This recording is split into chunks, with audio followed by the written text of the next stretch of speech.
mums ir tiesiog dar kartą įrodo, kaip veikia maistinės medžiagos. Tai mano Simona dukra labai sirgdavo pūlinga angina.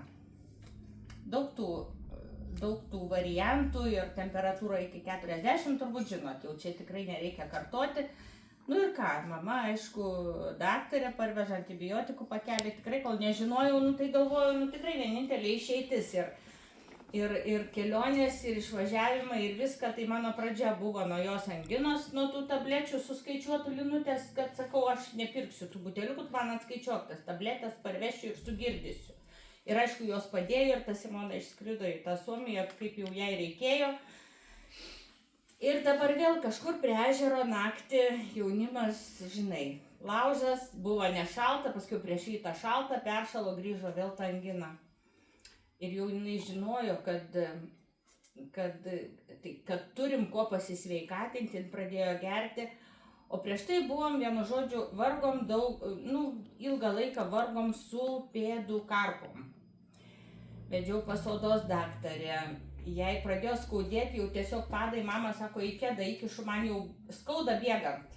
Tiesiog skauda bėgant, tarp pupirštį didžiausios karpos, ant pado.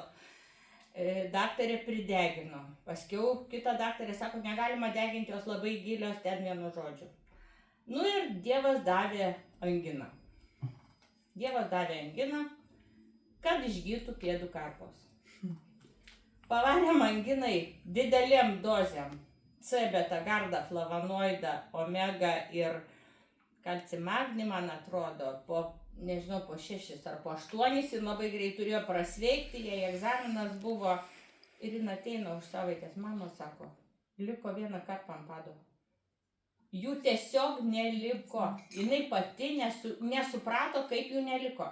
Man buvo, karpa yra biški toks su magija, susirgimas su magija, toks apspjauti, numesti kapeikas 5 per langą, taip sakydavo, kad reikia 5 kapeikas numesti per langą. Tu tai negirdėjai. Tai va ir Simonkai 5 kapeikos per langą išgaravo tos karpos. Kiek mes vargo turėjom su jos tom kojom, tai tiesiog siaubas. Bet va, dar kartą įsitikinimas, kad produktai šitaip veikia stebuklingai, kad gali daug bėdų padėti išspręsti be vaisto, be deginimo, be daktaro, be tų brangių konsultacijų.